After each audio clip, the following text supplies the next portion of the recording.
My family kicked me out because my sister falsely accused me of stealing her engagement ring. 3 years later, they discovered it in the garbage disposal. My family kicked me out after my sister blamed me for stealing her engagement ring, a ring I never touched. Turns out, 3 years later, they ended up finding it in the garbage disposal. Never thought I'd be sharing this story, but here we are. My name's Jack.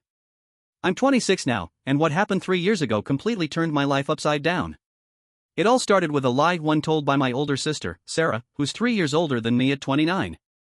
We grew up in a small town in Ohio, just your average quiet place. My parents, Mike and Karen, are 55 and 53 now. They bought our two-story home right after they got married. It wasn't anything fancy, but it was comfortable and filled with memories. Dad taught math at the local high school, and Mom worked as a nurse at the town hospital. We weren't rolling in cash, but they always made sure we had what we needed. Back when we were kids, Sarah and I were tight. We'd spend entire afternoons playing outside, climbing the big old oak tree in the backyard, or coming up with make-believe games. Sarah always liked to be in charge, making the rules, leading the way. I didn't mind. I was happy just being along for the ride. But things started shifting as we got older. Sarah had this drive in her. She was the top student, ran the debate team, and seemed to shine at everything she tried. I, on the other hand, was more laid back. I did all right in school, never flunked or anything, but I didn't have that fire like she did. That difference in ambition slowly started to put distance between us as teenagers. By the time she left for college, we weren't close anymore. She landed a scholarship to a well-known university, while I stayed in town and signed up at the local community college. I wasn't sure yet what I wanted to do with my life, so I was just trying out different courses, hoping to figure it out. After graduating, Sarah moved to the city and landed a job at a big marketing firm. She'd come back home for the holidays and sometimes on weekends, full of stories about her fast-paced job and exciting lifestyle. Compared to her, I felt like I was standing still. I was still living with our parents, working part-time at the grocery store, and trying to figure out my next move. Even with all the differences between us, I honestly thought things were still okay between Sarah and me. Sure, we weren't as close as when we were kids, but I figured that's just what happens when you grow up. I didn't see the fallout coming, not like this. It was 3 years ago when Sarah got engaged to her boyfriend, David, who was 31 at the time. They'd been together a couple years, and the whole family was over the moon. David was a lawyer and came from money, which only made my parents adore him more. He gave her a stunning diamond ring. Apparently, it had been passed down through his family for generations. Sarah was thrilled, always flashing it around and showing it off. The engagement party was a big deal. My parents basically invited half the town to celebrate. I remember feeling out of place around all the wealthy city folks Sarah and David had brought along. So I stuck close to the few friends I still had from high school, folks who never left town like I hadn't. I felt more at home with them than with Sarah's polished crowd. Then, about a month after the party, everything came crashing down. It was a Tuesday, and I had the day off. I was in my room, relaxing and playing video games, enjoying having the house to myself. Sarah was back home for a week, taking some time off to start planning her wedding with Mom. I heard them come in from a shopping trip, chatting and laughing downstairs. I didn't think anything of it and went back to my game. About an hour later, I heard a blood-curdling scream. I ran downstairs to see what was going on, and that's when Sarah pointed the finger at me. She claimed her engagement ring was missing, said she took it off to wash dishes, left it on the counter, and now it was gone. I stood there in shock, immediately telling her I didn't take it. But she wasn't having it. She kept yelling that I was the only one home, so who else could have taken it? Then she started dragging up old wounds, saying I'd always been jealous of her, that maybe I took the ring to sell it and finally do something with my life, maybe move out. Right in the middle of all that chaos, our parents came home. Sarah wasted no time laying out her version of the story. And the worst part? They believed her, without question. Mom started crying, asking how I could do something like that to my own sister. Dad just looked at me, like he didn't even recognize me anymore. Then they tore through my room.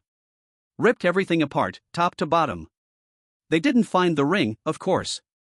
But they did come across the cash I'd been saving from my part-time job.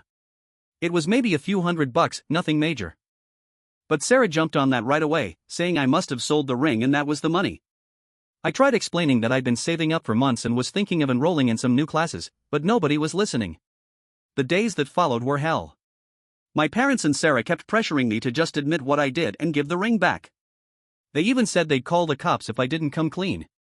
I was scared out of my mind. Completely alone. Nobody in the house believed a word I said. I felt like a criminal under my own roof. I reached out to a few of my old friends, but most had moved on after high school. The ones still around didn't want to get in the middle of family drama. That whole week felt like a blur filled with shouting, accusations, and silence when I needed someone to stand up for me. Eventually, my parents made up their minds. They said I had to leave. That they couldn't trust me anymore. That I was a disgrace to the family. They gave me 2 days to pack my stuff and get out. It crushed me. I didn't have anywhere else to go. No plan, no clue what I was gonna do next. That's when Matt, my best friend from high school, stepped up. He had just come back to town after serving in the army and told me I could crash on his couch for a while.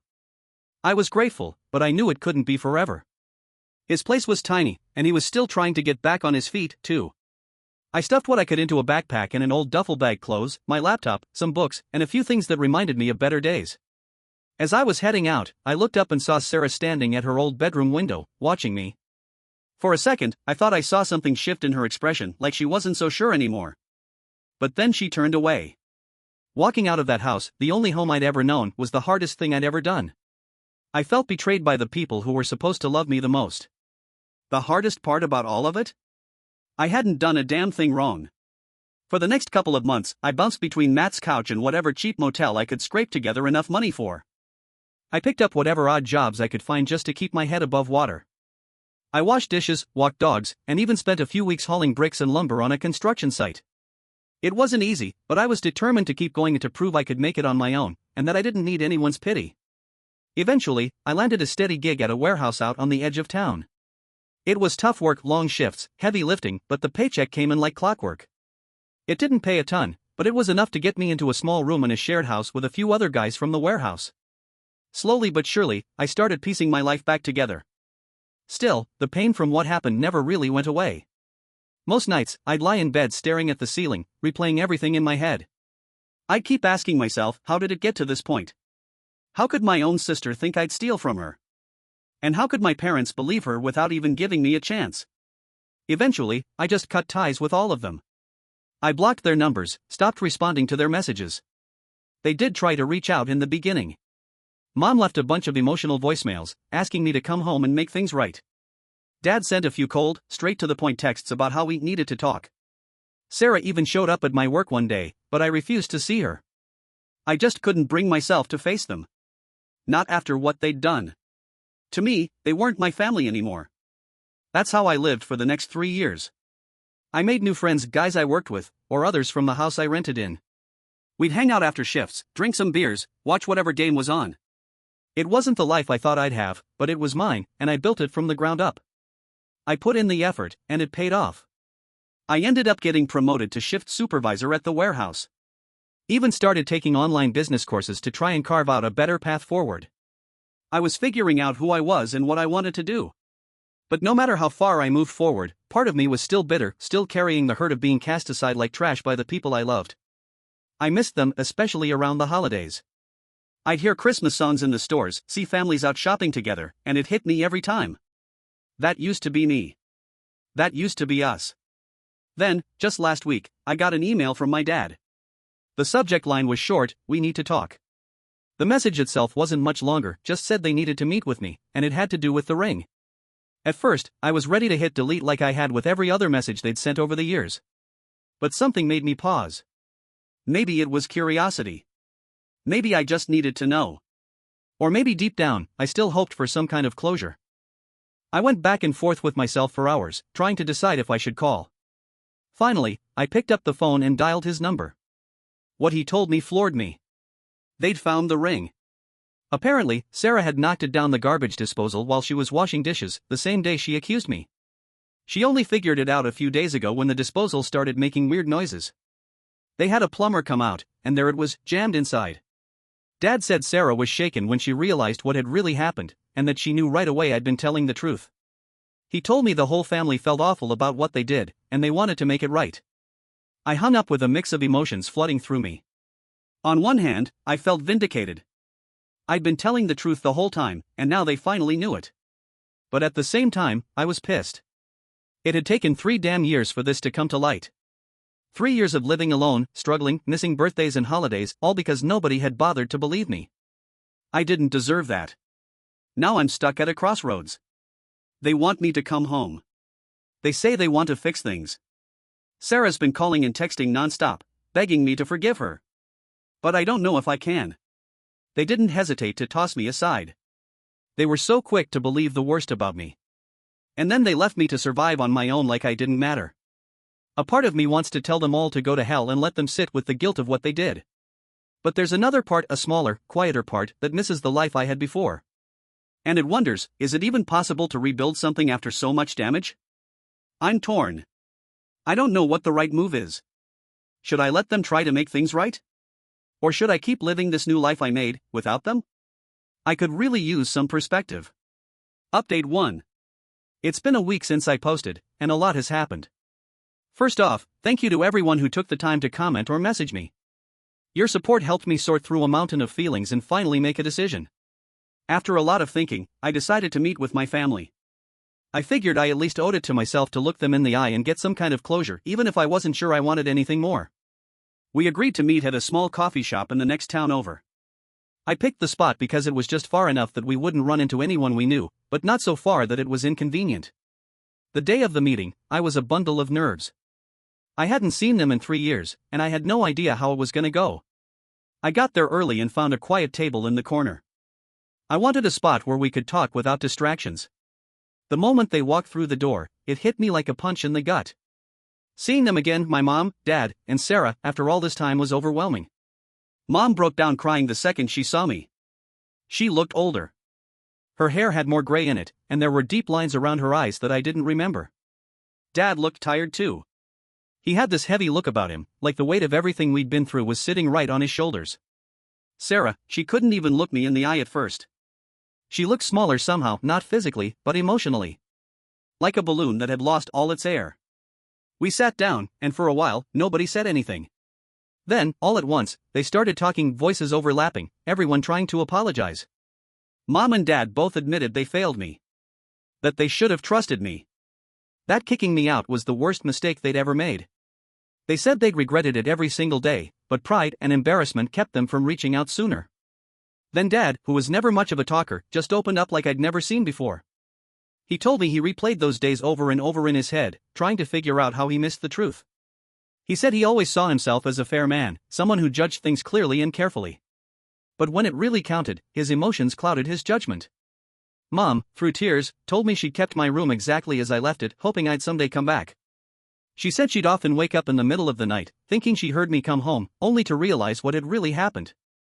Sarah broke down crying too, saying she'd never forgive herself for accusing me and tearing our relationship apart. She talked about how she'd always looked up to me as a kid even though I was younger. She admitted she'd been so caught up in her own life and problems that she'd lost sight of what truly mattered. As they spoke, memories of our childhood flooded back. I remembered how Sarah stood up for me when I got bullied in middle school. I thought about all the times we laughed together, shared secrets, and supported each other through tough spots. That made the betrayal cut even deeper, but it also reminded me of the great moments we had once shared. I heard all of that, but I just wasn't ready to forgive them yet. The pain and anger from the last 3 years were still too fresh. I told them I needed more time to process everything. They seemed to understand and didn't push me. Mom wanted to hug me before we left, but I pulled away. I just wasn't ready for that kind of closeness. The hurt in her eyes almost made me change my mind, but I stood firm. I had to protect myself emotionally. After the meeting, I went back to my apartment and really thought about what I wanted. Did I want to return to my old life? Could I ever trust them again? Was fixing things even possible? I realized that while I missed having a family, I'd grown a lot in the last 3 years. I'd become independent, strong, and built a life from the ground up. I wasn't the same person they'd kicked out. I thought about my work at the warehouse, my online classes, and the friends I'd made. I'd worked hard to get where I was, and I was proud of what I'd accomplished on my own. The idea of giving all that up to go back felt awful. At the same time, I couldn't ignore the feelings stirred up by seeing them again. Despite everything, I still loved and missed them. I wondered if it was possible to have a relationship with them but still keep my independence. After a few days of thinking, I made my decision. I called my parents and told them that while I appreciated their apology, I wasn't ready to fully reconcile yet. I explained that I needed more time and space to heal. I also set some boundaries. I told them I was open to keeping in touch on a limited basis, but I wasn't moving back home or pretending nothing had happened. If we were going to stay connected, it had to be on my terms. They sounded disappointed but said they understood. They promised to respect my boundaries and give me the time I needed. Mom asked if she could call me once a week just to check in, and I agreed, thinking it'd be a gentle way to rebuild trust. As for Sarah, I decided to keep my distance for now. Her actions had hurt me the most, and I wasn't ready to forgive her yet. I told her I needed more time before I could even think about rebuilding a relationship. She was upset but said she understood and would wait until I was ready. It's been a rough week, full of ups and downs emotionally. Sometimes I wonder if I'm being too hard, or if I'm missing a chance to reconnect with my family. But then I remember how fast they turned on me, and I know I'm doing the right thing by taking things slow. I've also started looking into therapy. A lot of you suggested it, and I think talking to a professional will help me work through all this mess. I've never been to therapy before, so I'm a little nervous, but I believe it could be good for me. For now, my main focus is on work and school. I've got a big project coming up at the warehouse, and I'm determined not to let this family stuff distract me. I'm also thinking about moving into a better apartment. I've been saving, and I think I'm ready for a place of my own, no roommates. Thanks again for all your support. It's comforting to know there are people out there who get it and care, even if we've never met. I'll post another update if anything major happens. Update 2. It's been almost a month since I last checked in, and here's what's new. I've stuck to the boundaries I set with my family. We've had a few calls and texts, nothing intense. It's been okay. Awkward sometimes, but not as painful as I thought it'd be. My parents have mostly respected what I asked. They check in now and then, but never push beyond what I'm comfortable with. I can tell they're trying to rebuild trust, but it's a slow process. Mom calls once a week like we agreed. Those calls were tense at first, filled with long silences, but they're getting easier. We mostly talk about simple things, her job at the hospital, the weather, my online classes. It's not much, but it's a start. Dad has been sending me short emails, just checking in or sharing stuff he thinks I might like. Last week, he forwarded me an article about a new business opening in our hometown. It was a small gesture, but it reminded me of when he used to clip newspaper articles for me when I was a kid. Sarah has struggled with the distance between us. She sent a bunch of long, emotional texts apologizing and begging for a chance to make things right. I keep my replies short, just saying I need more time. It's tough, but I'm holding firm. I know she's hurting, but I'm not ready to deal with that on top of my own feelings. The biggest update is that I've started therapy. I found a counselor who specializes in family trauma, and we've had a few sessions so far. Talking about all the grief from the past hasn't been easy, but I think it's helping. My therapist has been helping me work through my anger and trust issues, and she's also teaching me how to set healthy boundaries. In our last session, we talked about how the whole ring incident was just the surface, that it was really about years of feeling like I couldn't measure up to Sarah's achievements. That made me realize there were deeper problems in our family long before the ring thing happened, and healing isn't going to be quick or simple. I've got to face all of that too. One unexpected upside to everything is that I've gotten closer to my friends, especially Matt. They've been rock solid through this whole mess. Matt even offered to come with me to any future family meetings just to have my back. It's made me understand that family isn't just about blood, it's about who's there for you when life gets tough. Work has been a good distraction from all the emotional chaos. I've thrown myself into my job and even got a small promotion.